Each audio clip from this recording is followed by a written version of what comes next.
కలుగునుగాక. యెషయా గ్రంథం 45వ అధ్యాయము 22వ వచనం చదువుతాను. బూదిగంతముల నివాసులారా, నా వైపు చూచి రక్షణ పొందుడి. దేవుడను నేనే, మరి ఏ దేవుడును లేడు. ప్రార్థన. ప్రేమగల తండ్రి, పరిశుద్ధుడా ప్రభువా, మీకు వందనములు, స్తోత్రములు తండ్రి. చదువబడిన వాక్య భాగమును బట్టి నాతో, మాతో, అందరితో మాట్లాడమని, మీ ఆత్మ సహాయము, నడిపింపు నాకు దయచేయమని, నన్ను మీ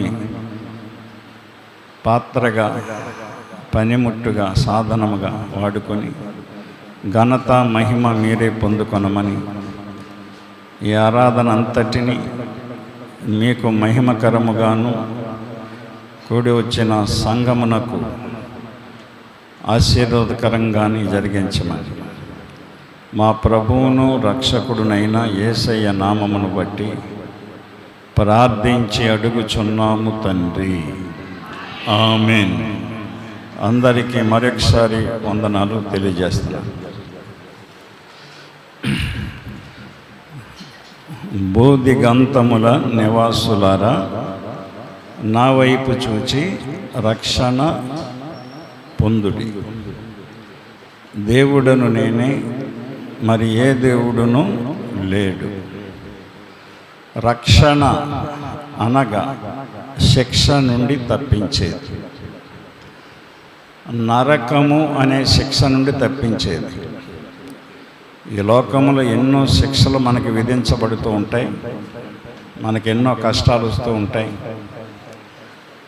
ఎన్నో బాధలు, బలహీనతలు వస్తూ ఉంటాయి. అవన్నీ కూడా శిక్ష లెక్కలోకి రావు.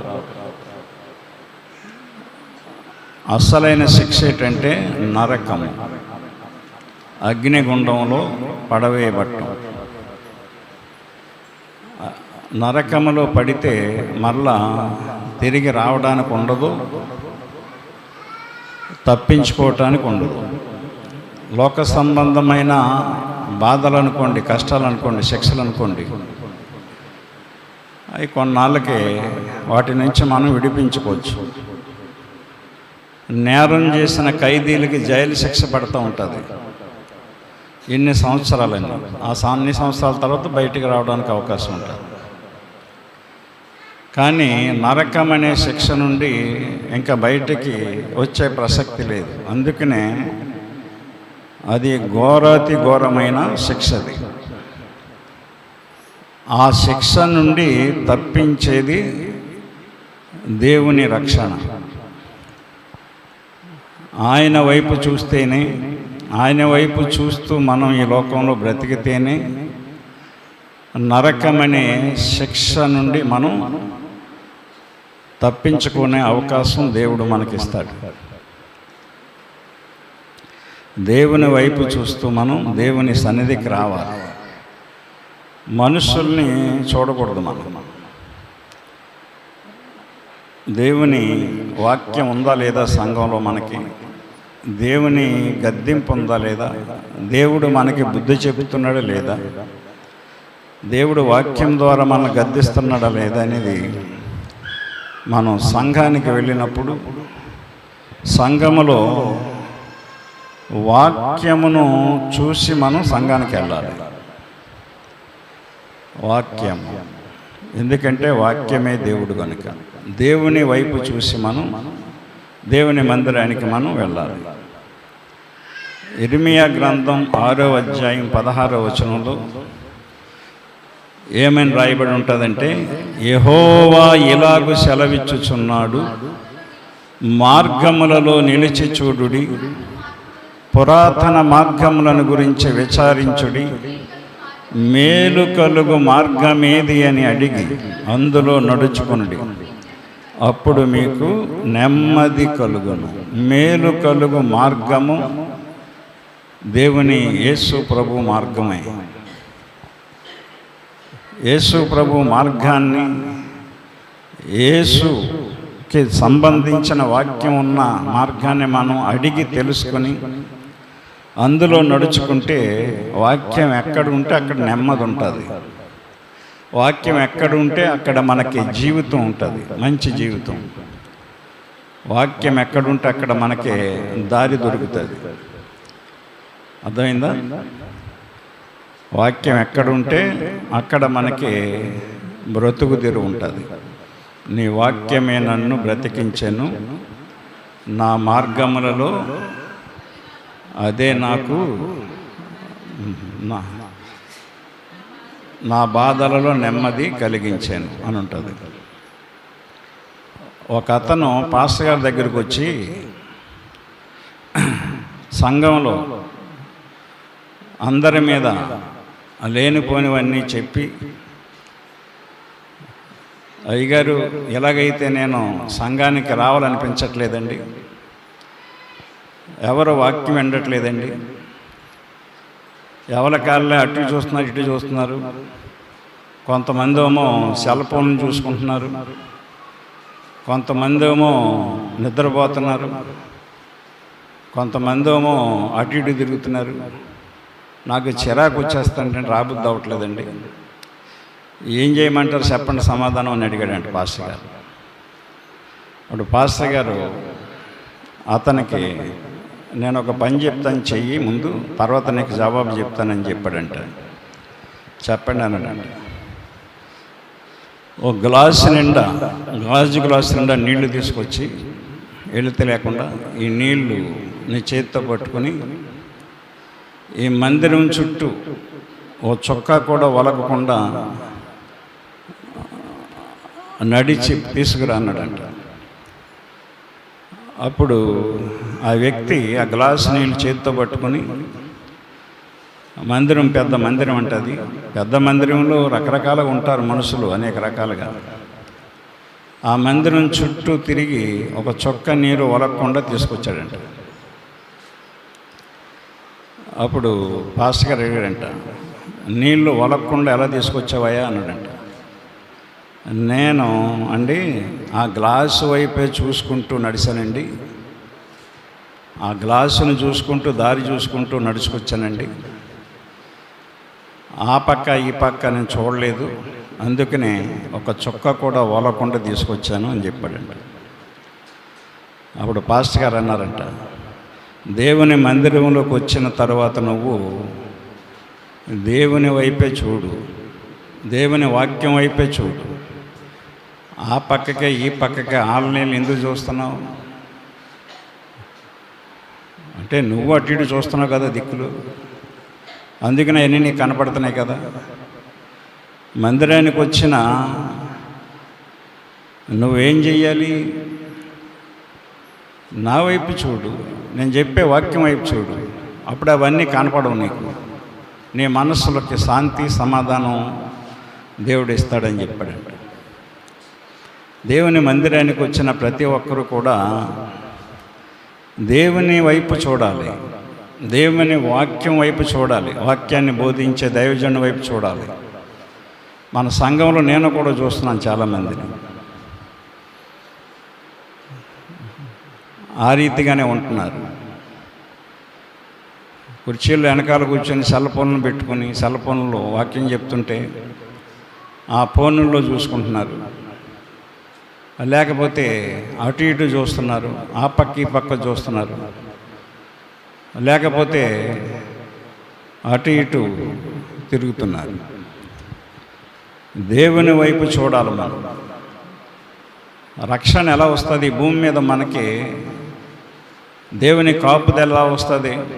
ఈ భూమిని వదిలిన తర్వాత నరకమనే శిక్ష నుండి దేవుడు ఎలా తప్పిస్తాడు? మరి భూదిగంత నివాసులారా నా వైపు చూచి రక్షణ పొందుడి, దేవుడును నేనే, మరి ఏ దేవుడును లేడు.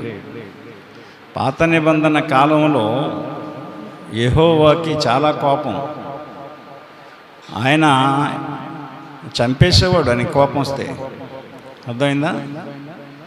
చంపేయటమే. ఆయన తన ఆంతర్యాన్ని మార్చుకోవటానికి, తన కోపాన్ని తీసేసుకోవటానికి ఆయన మరల యేసుక్రీస్తుగా ఈ లోకానికి వచ్చి ఆయన సహనము, ఓర్పు, శాంతి, సమాధానం కలిగి జీవించాడు. యేసుక్రీస్తు ఎక్కడ కూడా కోపపడి ఎవరిని చంపినట్లుగా, కొట్టినట్లుగా లేదు. ఎక్కడ కోపపడినట్లేదు ఆయన. ఇలా కోపపడిన ఆయన గద్దించాడు తప్ప ఎవరిని శిక్షించలేదు. యెహోవా దేవుడు చాలామందిని శిక్షించాడు, చంపేశాడు.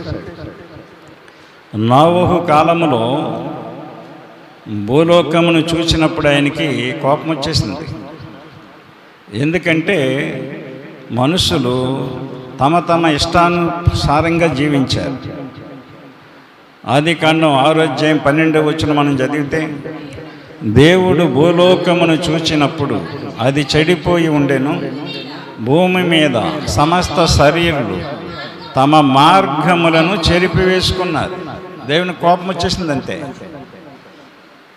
అప్పుడు నీతిగా ఉన్న నోవహుని పిలిచి నోవహుతో చెప్పాడు, ఈ భూమితో పాటు అందరినీ కూడా నాశనం చేసేస్తాను నోవహు, నీ కొరకు ఒక ఓడ చేసుకో, నీ కుటుంబం కొరకు, ఎందుకంటే నువ్వు నీతిగా ఉన్నావు, నిన్ను తప్పిస్తాను. లోకం అంతటి మీద కోపంతో లోకం అంతటిని చంపేశాడు. చాలా కోపం యెహోవా దేవునికి. దైవజనులైన మోసే, అహరోనుల మీద తిరుగుబాటు చేసిన కోరాహు, దాతాను, అబీరాములతో పాటు వాళ్ళకి సహకరించిన 250 కుటుంబాల్ని ఆయన చంపేశాడు. భూమి నెరవిడిచి వాళ్ళందరూ చనిపోయేటట్టు చేశాడు. ఎంత కోపమో చూడండి. అలాగే దేవుని మీద, మోసే మీద చనుక్కున్న ఇశ్రాయేలీల్ని పాముల చేత కరిపించి చంపేశాడు అరణ్యంలో. మరి ఏంటనుకుంటున్నారు? అంత కోపం ఉండేది ఆయనకి. అర్థమైందా?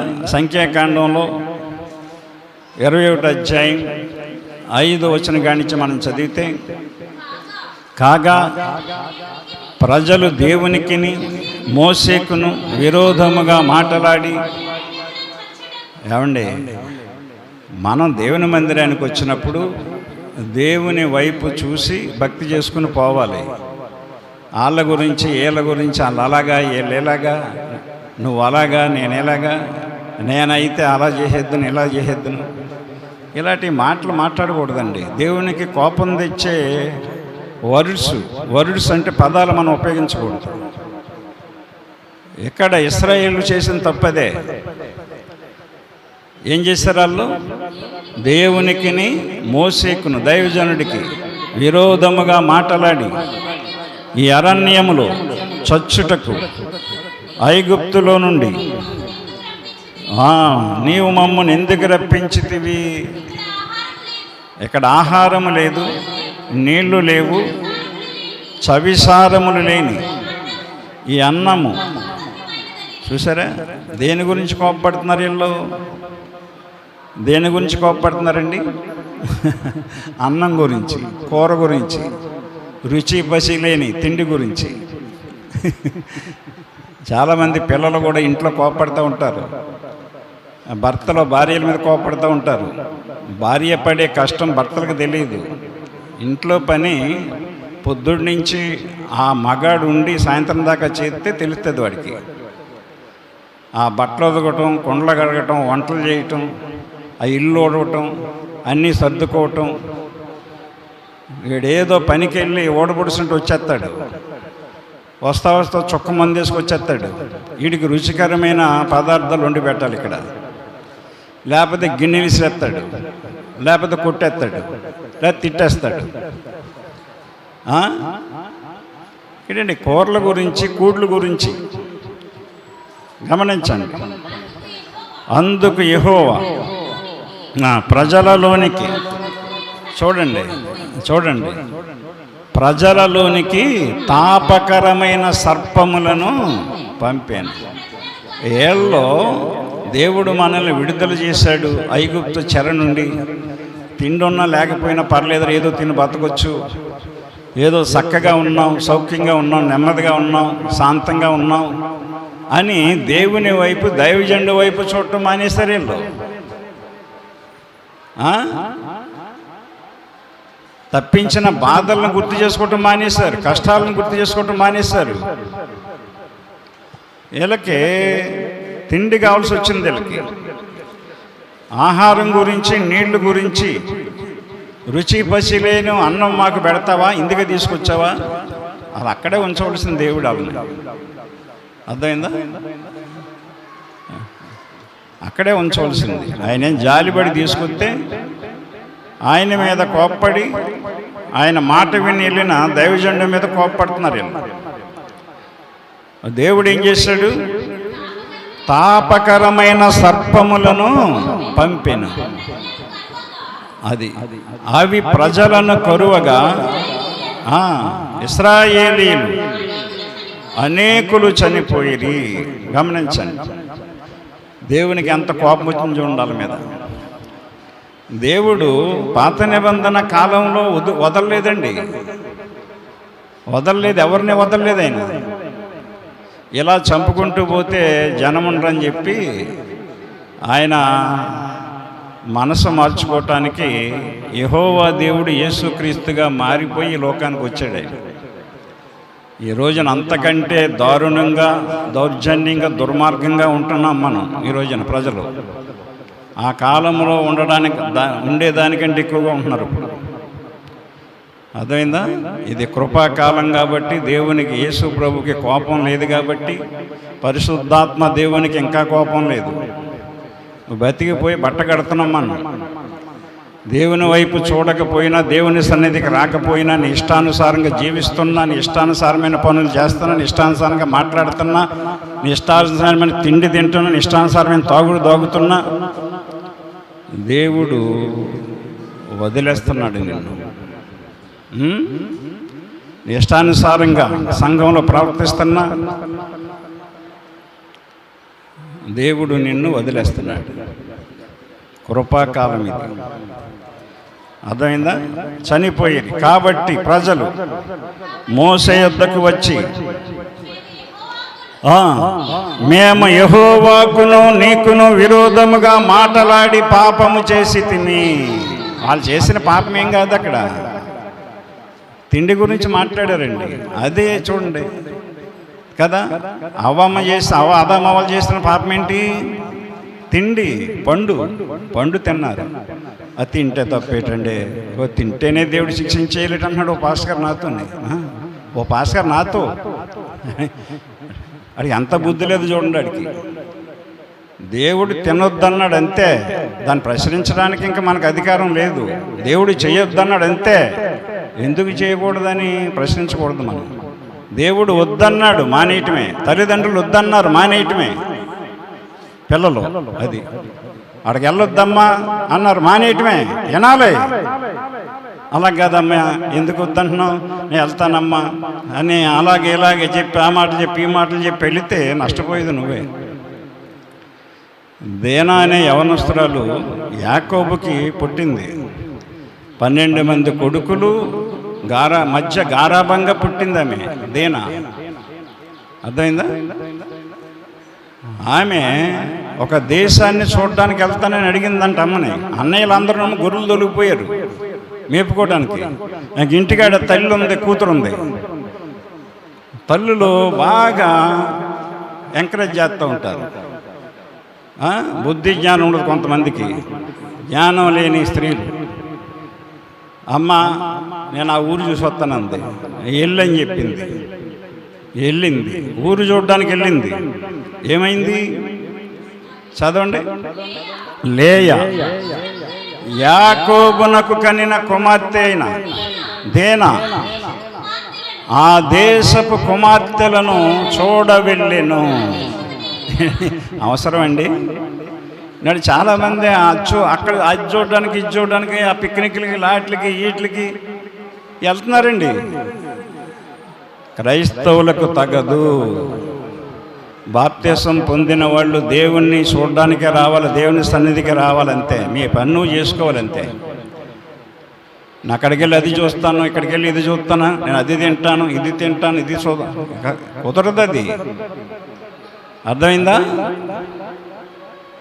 దేశపు కుమార్తెలను చూడవెళ్ళాను.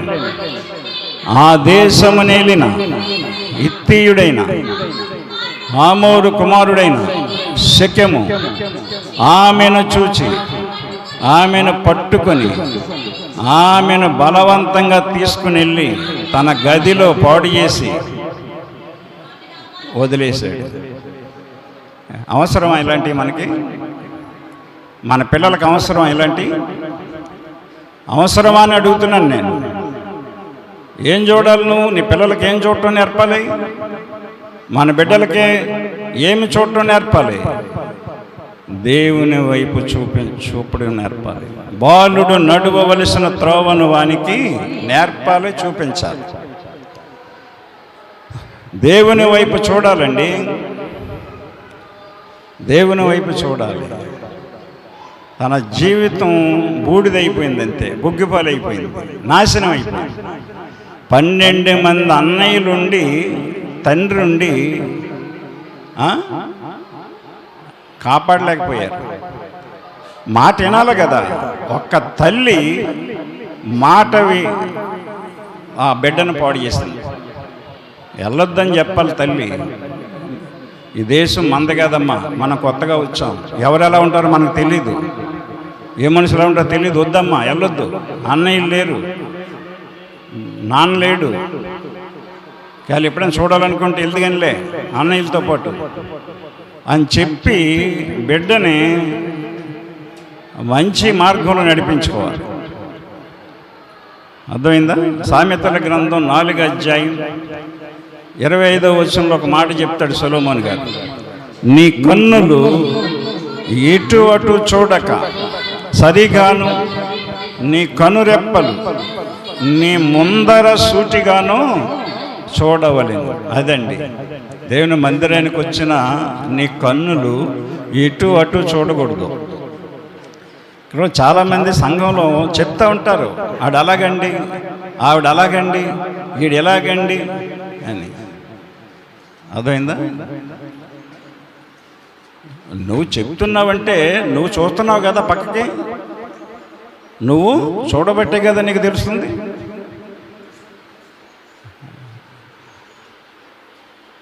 నీ కన్నులు ఇటు అటు చూడక సరిగాను, నీ కనురెప్పలు నీ ముందర సూటిగాను ఉండవలెను. ఉండాలి, అలా చూడాలండి.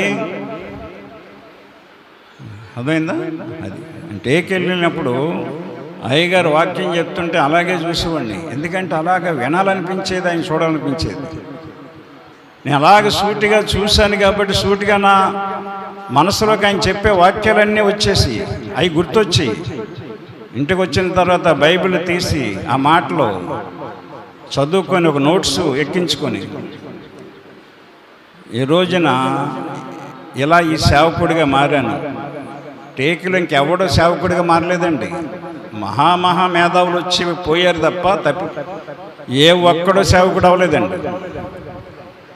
అందుకనే అయ్యగారు నన్ను అంత ఇష్టపడేవాడు. మనం సూటిగా చూసినప్పుడే మనకు ఆశీర్వాదం వస్తుంది, దీవెన వస్తుంది. నిదానించి చూడాలి మనం.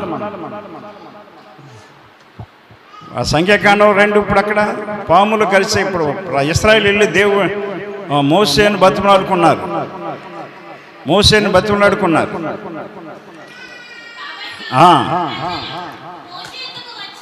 ప్రజలు మోసే యొద్దకు వచ్చి, మేము యెహోవాకును నీకును విరోధముగా మాట్లాడి పాపము చేసి తిని.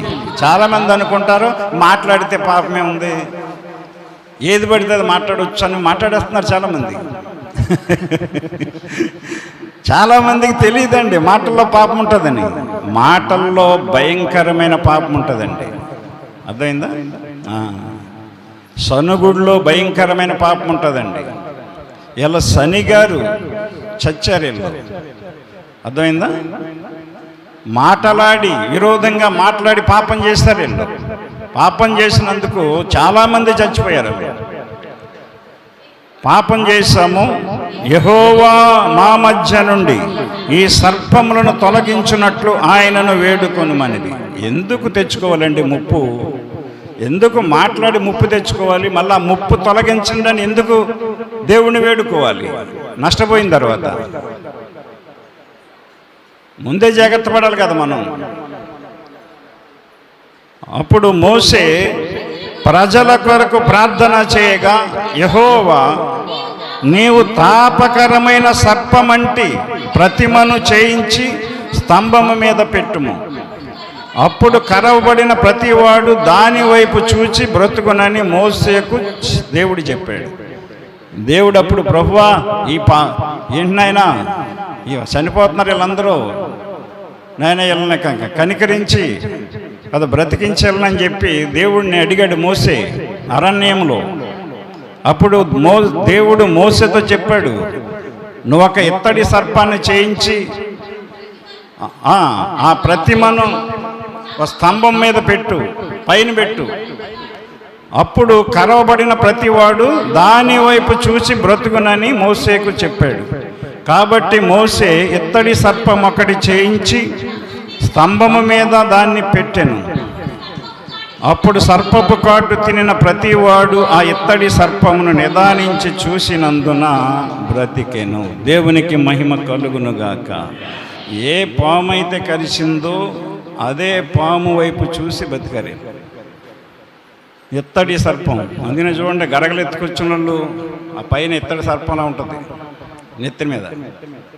ఇవన్నీ కాపీలే, బైబిల్లోంచి కాపీలు కొట్టేస్తారు వాళ్ళు. అదేందా అహరోను దూడబొమ్మని చేశాడు కదా, ఆ దూడబొమ్మే వాళ్ళు నంది బొమ్మలు చేసి పెడతారు చెరువుల కాడ, కాలువల కాడ. అర్థమైందా? ఇవన్నీ కాపీలు. కనుక కరవబడిన ప్రతి ఒక్కడు చెప్పాడు మోసే, ఒరేయ్ ఎవరినైతే పాము కరుస్తుందో ఆ కరవబడిన వాడు అదిగో ఆ సర్పం ఇత్తడి సర్పం వైపు చూడండి అన్నాడు. పైన ఎత్తులో పెట్టాడు అనమాట. పైకి చూడాలి, నిదానించి పైకి చూడాలండి. ఎవడైతే చూడటానికి బద్దకించాడో, చూడటానికి ఇష్టపడలేదో ఆడు చచ్చిపోయాడు. ఎవడైతే నిదానించి పైకి చూశాడో ఆడు బతికాడు. మీకు రాత్రి చెప్పాను వాక్యం, నేను కొలస్సే 3:1 ఏం చెప్పాను? మీరు క్రీస్తుతో కూడా లేపబడిన వారైతే పైనున్న వాటిని వెదకుడి, అక్కడ క్రీస్తు కుడి పార్శ్వమందు దేవుని కుడి పార్శ్వమందు కూర్చుండి ఉన్నాడు. అర్థమైందా? పైనున్న వాటి మీదనే కానీ భూ సంబంధమైన వాటి మీద మనస్సు పెట్టుకొనకుడి అని చెప్పాను రాత్రి మెసేజ్. పైకి చూడాలండి మనం, పైకి. భూదిగంత నివాసులారా నా వైపు చూచి రక్షణ పొందండి, ఎందుకంటే దేవుడును నేనే, మరి ఏ దేవుడును లేడు. నువ్వు ఎటు చూస్తున్నావో దేవుడు కనిపెట్టలేడా? మనం ఎటు చూస్తున్నామో, ఎవరిని చూస్తున్నామో, ఏ చూపు చూస్తున్నామో దేవుడు కనిపెట్టలేడండి. కీర్తన 94 కీర్తన 9వ వచనంలో ఏం చెప్తున్నాడు చూడండి. చేతులను కలుగజేసినవాడు, చెవులను కలుగజేసినవాడు, వినకుండునా, కంటిని నిర్మించినవాడు కానకుండునా. నీ కన్ను ఎవడు చేశాడు? నీ కన్ను ఎవడు చేశాడు? నీ కన్ను ఎవడిచ్చాడు? ఇప్పుడు అంత లోకాన్ని చూడగలుగుతున్నావంటే ఈ కన్ను ఆయన ఇచ్చాడు నీకు. చేతులు ఆయన ఇచ్చాడు. మరి దేవుడిచ్చిన కంటితో ఎవరిని చూస్తున్నావు? దేవుణ్ణి చూస్తున్నావా? లోకంలో అందచందాలను చూస్తున్నావా?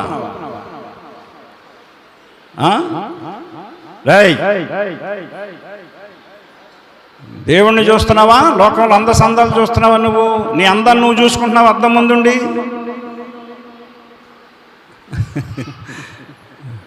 చాలామంది ఒకళ్ళనొకళ్ళు చూసుకుంటూ ఉంటారు. భార్య భర్తనే, భర్త భార్య, తల్లిదండ్రులు పిల్లల్ని, పిల్లల తల్లిదండ్రులు. దేవుణ్ణి చూసే తీరికుండదు వీళ్ళకి, దేవుని దగ్గరికి వచ్చే తీరికుండదు. లేకపోతే బంధువుల్ని, చుట్టాలను చూసుకుంటూ ఉంటారు. దేవుణ్ణి వదిలేస్తారు, దేవుని సమయం వదిలేస్తారు, దేవుని దగ్గరికి రారు. దేవుని వైపు చూడాలండి. మనం మరణించిన తరువాత నరకం అనేది ఒకటి ఉంది, అది గుర్తుపెట్టుకోండి. ఎవడు చూసి వచ్చాడంటే నువ్వు చూడాలంటే చావాలి. చనిపోయి చూసినాడు ఎవడు తిరిగి రావడానికి లేదు కదా. ధనవంతుడు లాజర్ని పంపించమని వేడుకున్నాడు. తండ్రివైన అబ్రహామా, నాయందు కనికరపడి తన వేలు కొనను నీళ్ళలో ముంచి నా నాలుక మీద పెట్టి చల్లార్చడానికి లాజర్ని పంపు అన్నాడు. నేను అగ్ని జ్వాలలలో నరకంలో యాతన పడుతున్నాను, తట్టుకోలేకపోతున్నాను, ఆ లాజర్ని పంపించన్నాడు. అర్థమైందా? పరలోకి వెళ్ళినోడు తిరిగి రావడానికి ఉండదు, పాతాళానికి వెళ్ళినోడు తిరిగి రావడానికి ఉండదు. నరకం ఎలా ఉందో చెప్పడానికి మీ తాత ముత్తాత మీ బాబు రావడానికి అవకాశం లేదు, చెప్పడానికి కూడా లేదు ఇంకా. అందుకనే మనం దేవుని వాక్యాన్ని నమ్మాలి. ఎందుకంటే ఆకాశము భూమి గతించిపోవును కానీ నా మాటలు ఏమాత్రమును గతింపు, నెరవేరుతాయని చెప్పాడు ఆయన. ఆయన చెప్పినట్లుగానే నెరవేరుతున్నాయన్నీ. ఆయన చెప్పినట్లుగానే సృష్టి ఉంది, సృష్టి క్రమం ఉంది, మనిషి నిర్మాణం ఉంది, మనిషి జీవితం ఉంది. మనిషి జీవితంలో వచ్చే కష్టాలు, బాధలు, రోగాలు, తెగుళ్ళు అన్నీ ఉన్నాయి కదా, వాక్యంలో ఉన్నట్టే ఉన్నాయి.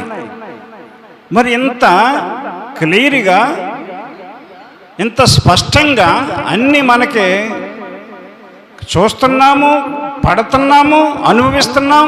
అయినా బుద్ధి రావట్లేదు, అయినా జ్ఞానం రావట్లేదు.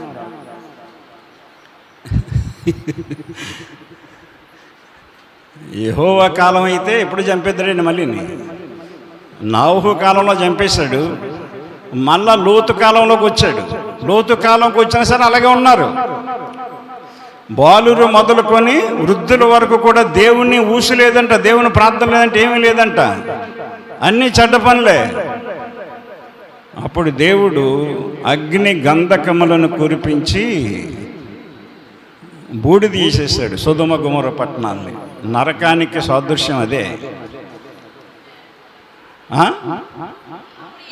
అప్పుడు యెహోవా సొదొమ మీదను గొమొర్రా మీదను యెహోవా యొద్ద నుండి ఆ గంధకములు, అగ్ని ఆకాశము నుండి కురిపించి ఆ పట్టణములను, ఆ మైదానమంతటిని, ఆ పట్టణములలో నివసించుచున్న వారందరినీ, నేల మొలకలను నాశనము చేశాను. చూసాను, నేల మొలకలు చెట్లు ఏం చేసినాయండి? ఆ మనుషులు ఉన్న కాడ ఉన్నాయి కాబట్టి అవి కూడా మాడి మసైపోయినాయి. అందుకనే దుష్టుల ఆలోచన చెప్పున నడవద్దు, పాపుల మార్గమున నిలవవద్దు, అపహాసకులు కూర్చుండు చోటున కూర్చుండవద్దు అన్నాడు ఆయన. ఆ దుష్టులతో పాటు మంచోళ్ళు కూడా నశించిపోతారు. మొక్కలన్నీ సమసిపోయాయి. మనుషులు పాపాన్ని బట్టంట పక్షులు, జంతువులు, మృగాలు, చేపలన్నీ కూడా సమసిపోతున్నాయంట, లేకుండా పోతున్నాయంట. కనుక మోసే ఇత్తడి సర్పం చేయించి పెట్టమన్నాడు దేవుడు. మోసే వెంటనే ఇత్తడి సర్పాన్ని చేసి ఆ స్తంభం మీద పెట్టాడు. పాములు కరవటం మానలేదు. ఎవడైతే సనుక్కుంటున్నాడో ఆయన్ని కరుస్తూనే ఉన్నాయి, ఎవడైతే విరోధంగా మాట్లాడుతున్నాడో ఆయన్ని కరుస్తూనే ఉన్నాయి. ఒక అవకాశం దేవుడు ఇచ్చాడు. ఆ ఇత్తడి సర్పం వైపు చూడమని చెప్పాడు. చూడాలి. చూసిన ప్రతి ఒక్కడు బతికాడు. ఆ ఇత్తడి సర్పమును నిదానించి చూచినందున బ్రతికాను. నిదానించి చూడాలండి దేవుణ్ణి, నిదానించి చూడాలండి. ఎలా బలంగా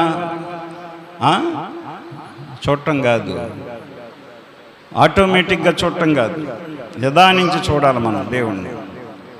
గమనించండి, దేవుని వైపు చూడాలండి మనం. వినగల చెవులు కలుగజేసినవాడు ఆయనే, నీ కన్నులు కలుగజేసినవాడు ఆయనే. నీ కన్ను దేన్ని చూస్తుందో ఆయన పైనుంచి చూస్తూ ఉంటాడు. నీ చెవి ఏమింటుందో పైనుంచి చూస్తూ ఉంటాడు. మరి దేవుని వాక్యాన్ని నిర్లక్ష్యం చేస్తున్నారు. అర్థమైందా?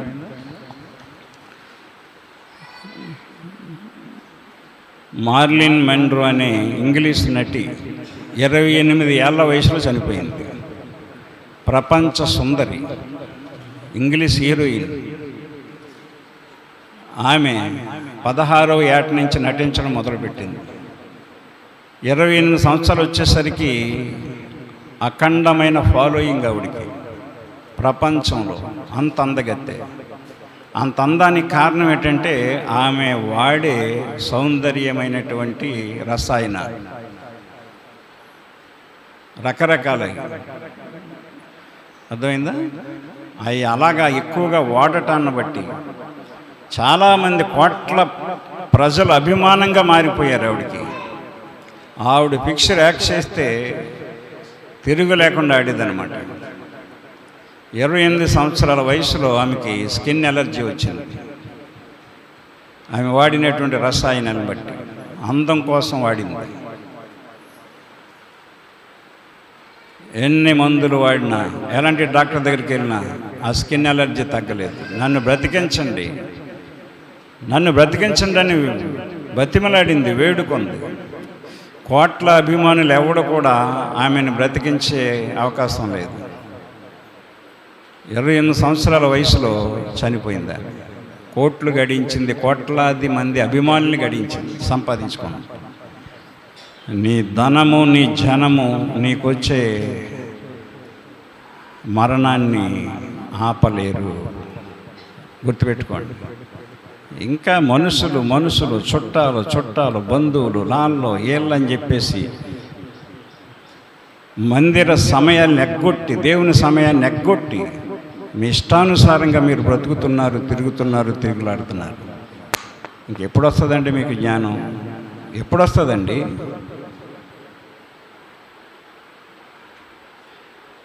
ఏం చెప్పాడు యేసు ప్రభు? మార్కు సువార్త 10:28 మనం చూస్తే పేతురు అంటున్నాడు, ఇదిగో ప్రభువా, మేము సమస్తమును విడిచిపెట్టుకొని నిన్ను వెంబడించితిమి అని చెప్పాడు. ప్రభువుకి చెప్తున్నాడు పేతురు. అందరి శిష్యులందరికీ నాయకుడు అతను. అందుకు యేసు ఇట్లా, నేను నా నిమిత్తము, సువార్త నిమిత్తము ఇంటినైనను, వినండి బాగానే వాక్యాన్ని, ఇంటినైనను, అన్నదమ్ములనైనను, అక్క చెల్లెండ్రునైనను, తల్లిదండ్రులనైనను, పిల్లలనైనను, భూములనైనను విడిచినవాడు ఇహమందు హింసలతో పాటు 100 ఇండ్లను, అన్నదమ్ములను, అక్క చెల్లెండ్లను, తల్లులను, పిల్లలను, భూములను రాబోవు లోకమందు నిత్య జీవమును పొందునని మీతో నిశ్చయముగా చెప్పుచున్నాను. దేవునికి మహిమ కలుగునుగాక. రాబోవు లోకమందు నిత్య జీవము, పరలోకము ఎవడిస్తాడండి నీకు? నిన్ను కన్న తండ్రి ఇస్తాడా పరలోకం నీకు? నిన్ను పెంచిన తండ్రి ఇస్తాడా? నీ భార్య ఇస్తాడా? నీ భర్త ఇస్తాడా? నువ్వు కనుక్కుని గారాభంగా పెంచిన నీ బిడ్డలు ఇస్తారా పరలోకం నీకు? వాళ్ళ కోసం దేవుని సన్నిధి మానేస్తావు, దేవుణ్ణి వదిలేస్తావు, దేవుని సమయాన్ని పాడు చేసుకుంటావు. వాక్యాన్ని పాటించాలి కదండి మనం. వదిలేస్తాం ఏంటండి అలాగైతేనే? అలా మాస్టర్ గారు అలా చెప్తారు అంటూ ఉంటారు చాలామంది. వదిలేయాలి. దేవుని సమయం వచ్చినప్పుడు వదిలేసి రావాలి. నువ్వు ఆ గంట వదిలేస్తే నీ కొంప ఎక్కడికి పోదు, నీ బంధువు ఎక్కడికి పోడు, నీ చుట్టం ఎక్కడికి పోడు. ఆ రోజునే వస్తాడు దిక్కుమాలిన చుట్టం నీకు. ఆడికి వండి పెట్టడానికి ఎక్కడ నా అవస్థలు పడుతూ ఉంటావు. ఎవడు రమ్మన్నాడు ఆ రోజుని? వదలాలండి. నువ్వు దేవుని వైపు చూడకపోతే రక్షణ ఎలా వస్తుంది నీకు? ఈ లోకంలో నెమ్మది ఎలా వస్తుంది నీకు? వదలాలి మనం. లోతు భార్య లోకాన్ని వదలలేదు. లోకం వైపు చూడక వెనక్కి తిరక్కని చెప్పాడు దేవుడు. స్పష్టంగా దేవుడు చెప్తే బుద్ధి ఉండక్కర్లేదండి. బుద్ధి జ్ఞానం లేని స్త్రీ ఆమె వెనకకు చూసి తన జీవితాన్ని పాడు చేసుకుంది, పిల్లల జీవితాన్ని కూడా పాడు చేసింది, భర్త జీవితాన్ని కూడా పాడు చేసేది. ఒక స్త్రీ ఎవరినైనా పాడు చేస్తుందండి, ఆడది. అయితే లోతు భార్య అతని వెనుక నుండి తిరిగి చూచి ఉప్పు స్తంభం అయిందంతే. పిల్లల బతుకులు ఏమైపోయి? అలాగ సలహాలు ఇచ్చే తల్లి లేదు, సూచన ఇచ్చే తల్లి లేదు.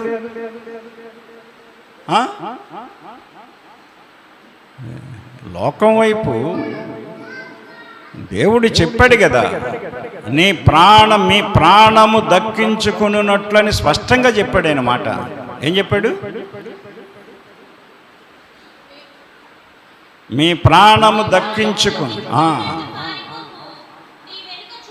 అది నీ ప్రాణము దక్కించుకున్నట్లు పారిపోము, నీ వెనుకకు చూడకము, ఈ మైదానములో ఎక్కడా నిలవకము అని చెప్పాడు.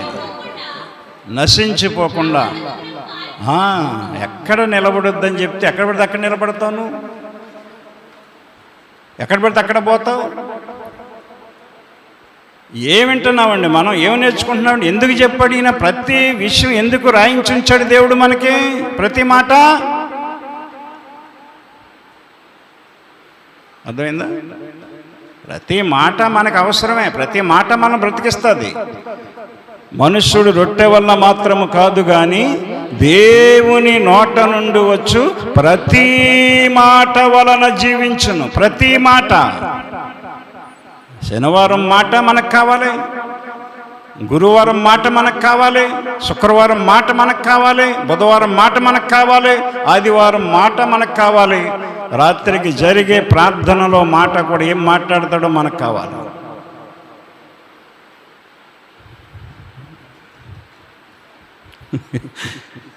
అర్థం అవట్లేదు క్రైస్తవులకి. ఏదో గుడికి వెళ్ళిపోతున్నాం, వచ్చేస్తున్నాం, దేవుడు దీవించేస్తాడులే అనుకుంటున్నారు. అలాంటి బోధ నేను చేయను మీకు. అర్థమైందా? అది తప్పుడు బోధ అవుతుంది. ఇంకా మిమ్మల్ని తప్పు మార్గం నడిపించినట్లు అవుతుంది. అది ఎప్పటికే మారరు మీరు. మనశ్శాంతి ఈ లోకంలో మీకు ఉండదు, చనిపోయాక నరకంలో కూడా ఉండదు. బూదిగంత నివాసులారా నా వైపు చూచి రక్షణ పొందుడి. లోతు భార్య దేవుడు చెప్పినట్లుగా చూడలేదు. దేవుడు చెప్పినట్లుగా చూడలేదు. కుటుంబాన్ని సర్వనాశనం చేసుకుంది, భ్రష్టత్వంలోకి నడిపించుకుంది. వాళ్ళ కుమార్తెలు భ్రష్టులైపోయారు, భ్రష్ట సంతానం అయిపోయారు. దేవునికి విరోధమైన సంతానాన్ని కన్నారు. ఆశీర్వాదాలు లేవు వాళ్ళ సంతానానికి. నా ప్రియమైన సహోదరుడా, సహోదరి, యోబు గారు అంటాడు, 19:26 మనం చదివితే యోబు గారు ఏమంటున్నాడు చూడండి. ఏ స్థితిలో ఉండి మాట్లాడుతున్నాడు ఆయన? ఎలాగున 26 ఎలాగు నా చర్మము చీకిపోయిన తరువాత శరీరముతో నేను దేవునిని చూచెదను అని చెప్తున్నాడు ఆయన. నా చర్మం చీకిపోయినా సరే, నేను ఎలాగ చనిపోయి నా చర్మం చీకిపోయినా సరే, నా శరీరముతో అంటే మహిమ శరీరముతో నా దేవుణ్ణి నేను పరలోకంలో చూస్తానంటున్నాడు ఆయన. అంటే ఆ విధంగా లోకంలో చనిపోవడానికి ఇష్టపడుతున్నాడు అతను. అంతే తప్ప దేవుణ్ణి చూడటం మానేసి లోకం వైపు చూడడం ఇష్టపడలేదు అతను. ఏమీ లేని దౌర్భాగ్యమైన స్థితి, దుర్భరమైన స్థితిలో ఉన్నాడు ఆయన. మనకు అన్నీ ఉన్నాయి కదా, మనకు అన్నీ ఉన్నాయి కదండి. ఏమీ లేని స్థితిలో అతను అలా మాట్లాడుతున్నాడంటే అన్నీ ఉండి మనం ఎలా మాట్లాడాలి? ఇంకా అంటే నువ్వు దేవుని వైపు చూడట్లేదు కాబట్టి నీ మనసుకి ఆ ఆలోచన రావట్లేదు. గమనించండి. జక్కయ్య బోల్డు డబ్బు సంపాదించాడు. యేసు ఎవరో చూడగోరాడు. అది సంపాదించుకో, తప్పేం లేదు, డబ్బు వద్దంటలేదు దేవుడు, సంపాదించుకోమన్నాడు ఆయన. మీరు ఫలించండి, అభివృద్ధి పొందండి, ధనం సంపాదించుకోండి, ధనాపేక్ష కలిగి ఉండకుండా అని చెప్పాడు. ధనం సంపాదించుకోండి, ఆపేక్ష, దాని మీద ఆపేక్ష కలిగి ఉండకండి, ఇంకా ఇంకా ఇంకా అనే కోరిక కలకి ఉండకండి. అర్థమైందా? జక్కయ్య బోల్డు సంపాదించాడు. ధనవంతుడైన జక్కయ్య అని రాయబడింది. ఆ ఎరుకో పట్టణంలో అతనే ధనవంతుడు. అర్థమైందా? అందరికీ కూడా డబ్బులు వడ్డీకి ఇచ్చేవాడు, వడ్డీ రుసులు చేసే ట్యాక్స్, వడ్డీలు వడ్డీలు వడ్డీలు వడ్డీలు, కుబేరుడైపోయాడు. అంతే. ఒక రోజున వడ్డీ రుసులు చేసుకుంటూ వెళ్ళాడంట. వెళ్ళేసరికి యేసు వస్తున్నాడు అని చెప్పేసి జనమంతా జక్కయ్యని పట్టించుకోకుండా, అతనికి అప్పులు కట్టకుండా, వడ్డీలు కట్టకుండా యేసు ప్రభువుని చూడడానికి రోడ్డు మీదకి వెళ్ళిపోతున్నారంట. మరి ఇదేంట్రా, నేనే వీళ్ళకి ఇన్ని అవసరాలు తీరుతున్నాను, అప్పులు ఇస్తున్నాను, వీళ్ళ అవసరాల్లో ఆదుకుంటున్నాను, నన్ను లెక్క చేయకుండా వీళ్ళు ఎవడో యేసు వస్తున్నాను పోతున్నారేటి, నాకంటే గొప్పడో యేసు, నేను కూడా చూద్దామని చెప్పేసి ఆ జనాల వెనకాల అతను వెళ్ళాడా? అదండి, నీ బంధువుల్ని ఇంటికి వచ్చినప్పుడు వాళ్ళ ఇంటికాడ పెట్టేసి నువ్వు గుడికి వచ్చినప్పుడు, ఏంటి మమ్మల్ని ఇక్కడ వదిలేసి ప్రార్థనకి వెళ్ళిపోయింది ఏంటి ఈవిడే, ఎల్లో ఏంటి, యేసుప్రభు అంత గొప్ప దేవుడా అనే ఆలోచన వాళ్ళకి రావాలండి. వాళ్ళకి రావాలండి. బంధువులు మేము ఇంత పనిగట్టుకుని వచ్చాం, చుట్టాలం, మేము వస్తే మమ్మల్ని వస్తాం, ఉండండి చర్చికి వెళ్ళి వస్తాం అని వెళ్ళిపోయారేంటి వీళ్ళు నమ్మిన దేవుడు అంత గొప్ప దేవుడా, వీళ్ళ దేవుడు అంత విలువైన దేవుడా అనే ఆలోచన చుట్టాలకు రావాలి కదా, బంధువులకు రావాలి కదా. నువ్వు గుడికి రాకుండా ఇంటికాడ ఉండి వాళ్ళకి చికెన్లు, బిర్యానీలు, మటన్లు, చేపలు అన్నీ వండి పెడితే ఇక నీ దేవుడు ఏం తెలుసుకుంటారు వాళ్ళు? నీ దేవుడు గొప్పతనం వాళ్ళకి అర్థం అవుతుంది. వాళ్ళకి నువ్వు పెట్టిన తిండి అర్థం అవుతుంది కదా, దానికి తిండి గురించి గొప్ప చెప్పుకుంటారు తప్ప.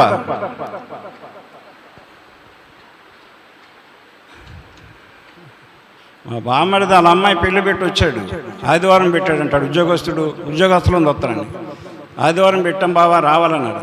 చాతలు బా అని అంతే. ఎవడను ఆదివారం పెడతాక సిగ్గులేదు, నువ్వు పాస్టర్ గారు అబ్బాయి, నువ్వు ఏం నేర్చుకున్నావు వాక్యం, పాస్టర్ గారు అబ్బాయి నువ్వు, మీ బాబు పాస్టర్నా? అవునరా అన్నయ్య, ఆదివారం పెడితే అలా వస్తాం లేనప్పుడు పాస్టర్ మరి వెనకాల అంటుంది, కానీ ఒక పక్కన బాధ ఉంది ఆవిడికి, అలా నేను తిట్టేస్తున్నాను. అవతల పోయాడు అంతే. మళ్ళీ రెండో పిల్ల పెళ్ళి కూడా ఆదివారం పెట్టి వచ్చాడు. మళ్ళీ నేను వెళ్తానండి అంతే, ఏదో అభిమానంతో వెళ్ళడానికి వెళ్ళలేదని అంతే. వదిలేయాలంతే, వదిలేయాలండి, వదిలేయాలి.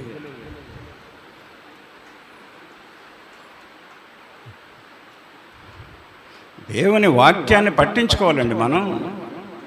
నీ దేవుని గొప్పతనం తెలుసుకోవాలంటే నువ్వు వాళ్ళని వదిలేసి రావాలి, వాళ్ళని వదిలేసి రావాలండి. నువ్వు దేవుడు అంత విలువైనోడా, దేవుడు అంత ఇంపార్టెంటా వీళ్ళకి మాకంటేనా అన్న ఆలోచన వచ్చి వాళ్ళు కూడా నీ దేవుడు నీతో పాటు వచ్చి నీ దేవుడిని తెలుసుకోవాలనుకుంటారు.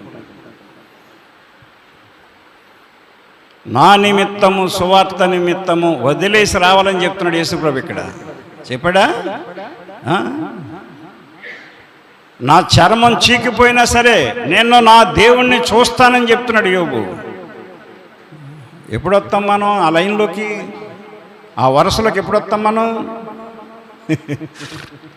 నేను టేకెళ్ళి వాక్యం విని ఆ లైన్లోకి వచ్చేసాను. వదిలేసినప్పుడు తెలుసుకుంటారండి. దేవుని వైపు చూడాలి మనం. నువ్వు బంధువుల వైపు చూస్తే బంధువుల్లో ఉన్న బాధలన్నీ నీలోకి వస్తాయి, వాళ్ళ కష్టాలన్నీ నీకు సంక్రమిస్తాయి. బూదిగంత నివాసులారా నా వైపు చూసి రక్షణ పొందండి. ధనవంతుడైన జక్కయ్య యేసు ఎవరో చూడగోరేను, పరిగెత్తుకెళ్ళాడు అంతే. అదండి ఏదో ఒక సమయంలోనే మనం మారాలండి, ఏదో ఒక టైంలో మారాలి మనం. చూడగోరాడు పొట్టివాడైనందున, జనులు గుంపుగూడి ఇండుట చేత చూడలేకపోయాను.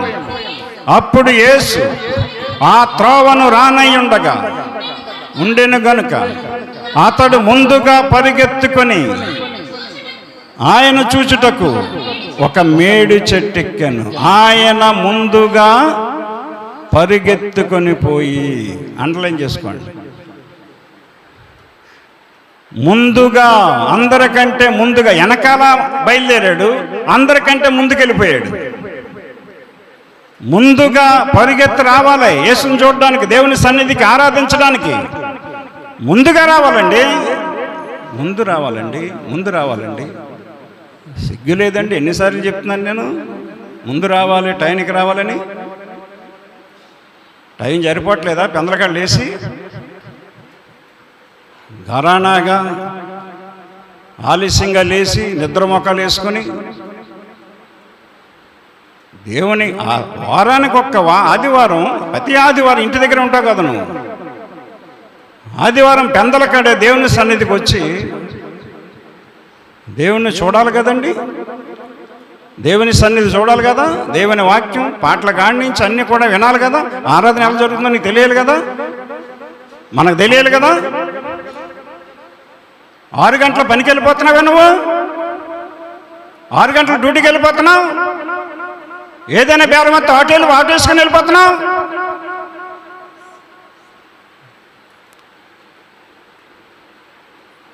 ఏ టైంకి చెప్తే ఆ టైంకి వెళ్తున్నావు కదా నువ్వు. దేవుడు మాట అంటే లెక్కలేదు, నిర్లక్ష్యం. మీరు సరిగ్గా రారు, మీ పిల్లల్ని సరిగ్గా తీసుకురారు. ఎలా బాగుపడతాం మనం? ఎప్పుడు బాగుపడతాం?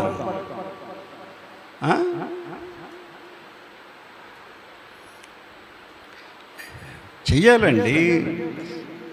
జక్కయ్య ముందుగా పరిగెత్తి మేడి చెట్టెక్కాను. ముందుగా పరిగెత్తినందుకు ఏం జరిగింది? యేసు ఆ చోటికి వచ్చినప్పుడు కన్నులెత్తి చూచి జక్కయ్యా త్వరగా దిగన్నాడండి. ఎవరిని చూడలేదండి, పక్కన ఈ పక్క ఉన్నారు, వాళ్ళందరికంటే ముందుగా వచ్చిన జక్కయ్యని చూశాడు అతను. జక్కయ్య ఎక్కువ ఆశపడ్డాడు యేసుప్రభుని చూడడానికి. ఎక్కువ ఆశపడాలండి దేవుని కోసం. నేను ఎక్కువగా ఆశపడ్డాను దేవుని గురించి. దేవుని సేవ చేయాలి, దేవుని సువార్త ప్రకటించాలి, టేకెళ్ళి అక్కడ విని ఈ సువార్త ప్రకటించాలి, ఈ వార్త చెప్పాలి.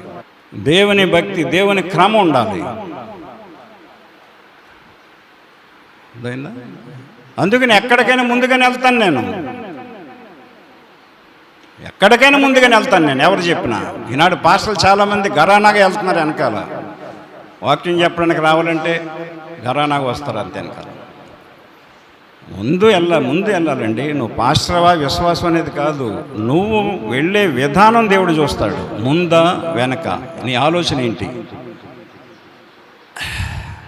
ముందుగా వెళ్తాను, వెనకాల వస్తాను మళ్ళీ నేను చూడండి ఇప్పుడేం జరిగింది. ముందు వెళ్తాను అక్కడికి, ప్రార్థన కాడికి, అందరికంటే వెనకాల వస్తాను ఇంటికి. అందరికంటే వెనకాల తింటాను కూడా. అర్థమైందా? తిండి ప్రాముఖ్యం కాదు నాకు. ఇశ్రాయేలీలు అన్నం బాగోలేదు, కూర బాగోలేదని సనిగినట్టు. అర్థమైందా? దేవుని వైపు చూసేవాడు దేని వైపు చూడండి. తిండి వైపు కానీ, బట్ట వైపు కానీ, భోగం వైపు కానీ, భాగ్యం వైపు కానీ చూడండి. జక్కయ్య ధనం వైపు చూసే జక్కయ్య దేవుని వైపు చూసేలాగా దేవుడు మాట్లాడాడు అతనితో. త్వరగా దిగు, నేడు నేను నా ఇంట ఉండవలసి ఉన్నది అని చెప్పాడు. గబగబ దిగాడు అంతే. సంతోషంతో ఆయనను ఇంటిలో చేర్చుకున్నాడండి. సంతోషంతో చేర్చుకోవాలండి ఇంటికి. సంతోషంతో పిలాలి ఇంటికి ఎవరు పిలిచినా. దైవజనుడిని యేసు ప్రభుని జక్క ఎలాగైతే చేర్చుకున్నాడు అలాగే సంతోషంతో.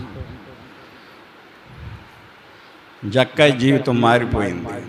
యేసు ప్రభు అన్నాడు, ఇతడును అబ్రహాము కుమారుడే, ఎందుకనగా నేడు ఈ ఇంటికి రక్షణ వచ్చి ఉన్నది, దేవునికి మహిమ కలుగునుగాక. మరి నువ్వెప్పుడు తెచ్చుకుంటావు రక్షణ? మనం ఎప్పుడు తెచ్చుకుంటాం మన ఇంటికి? నువ్వో దారిని, నీ భార్యో దారిని, నీ కొడుకో దారిని, నీ కూతురో దారిని వెళ్తుంటే రక్షణ ఎలా వస్తుందండి? ఎలా వస్తుందండి? ఇన్నాళ్ళ నుంచి ఇంత వాక్యం వింటున్నారు కానీ ఇప్పటికి కుటుంబం ఒక్కటిగా ఉండి ఒక్కటిగా రాలేకపోతున్నారు. అంటే దేవుని వాక్యం వైపు దృష్టి లేదు, లోకం వైపు ఉంది, లోకం మీద ఉంది. భూ సంబంధమైన మనస్సే మనకుంది. భూమి మీద ఇంకా ఏం సంపాదించాలి, ఏం కూడగట్టాలి, ఎంత పోగేయాలి, ఎలాంటి పేరు తెచ్చుకోవాలి, ఎలాగ ఉండాలి, అందరికంటే గొప్పగా ఉండాలి. ఆ ఆలోచన ఉన్నంతకాలం నువ్వు గొప్పవాడువు, గొప్పదానువు కాలేవు. నేను ఎలా ఉండాలని అనుకోలేదు ఎప్పుడు. అర్థమైందా? నేను ఏ స్థితిలో ఉన్నా ఆ స్థితిలోనే దేవుని వైపు చూస్తూ దేవుని వాక్యాన్ని కొండ బద్దలగొట్టి చింపేసేవాడు. అంతే. ప్రారంభంలో అయితే అడిలిపోతూ ఉండేవారు పేటంతా.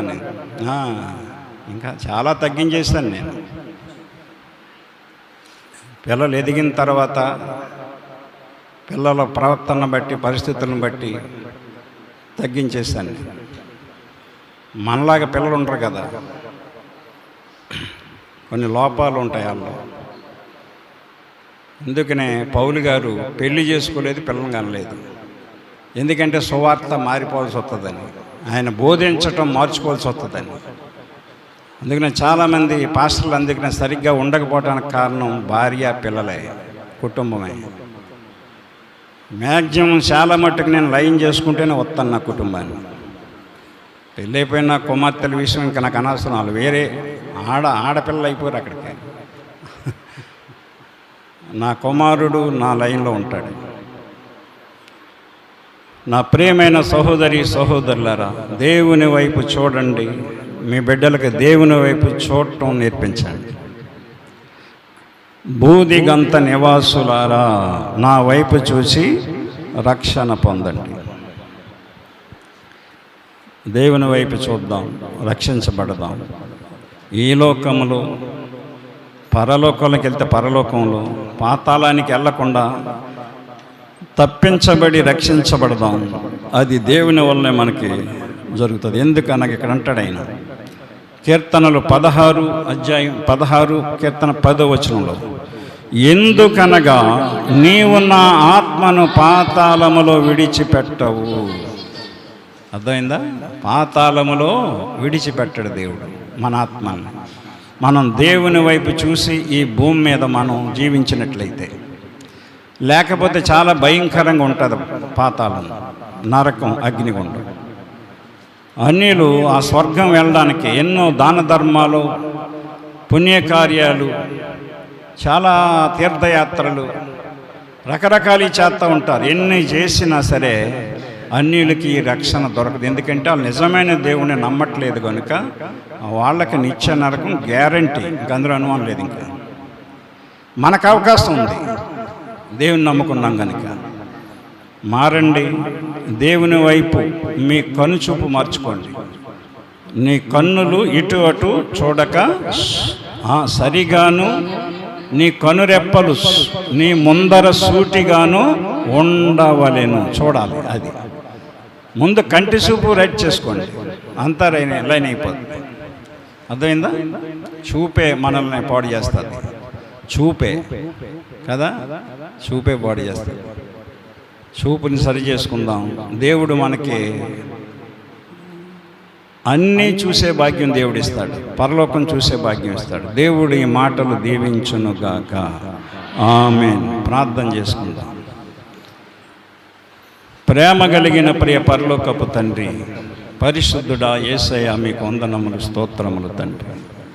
ఎత్తబడిన మాటలు వినిన ప్రతి హృదయంలో భద్రపరచండి. ప్రతి హృదయాన్ని శుద్ధి చేసి నీ వైపు చూసే మనసు ప్రతి ఒక్కరికి దయచేయండి. జక్కయ్య చూశాడు, ఇంటికి రక్షణ తెచ్చుకున్నాడు. ప్రభువా, ఇశ్రాయేలీ పాము చేత కరవబడి ఎత్తడి సర్పం వైపు చూసి బ్రతికారు. అదే రీతిగా మేమును నీ వైపు చూసి రక్షణ పొందే భాగ్యం మాకు దయచేయండి. మహిమ ఘనత మీరే పొందుకోండి. వాక్యాన్ని బట్టి మా సంఘాన్ని మీరు ఆశీర్వదించి దీవించండి. వాక్యమయున్న యేసయ్య నామమున ప్రార్థించి అడుగుచున్నాము తండ్రి, ఆమేన్. అందరికీ వందనాలండి.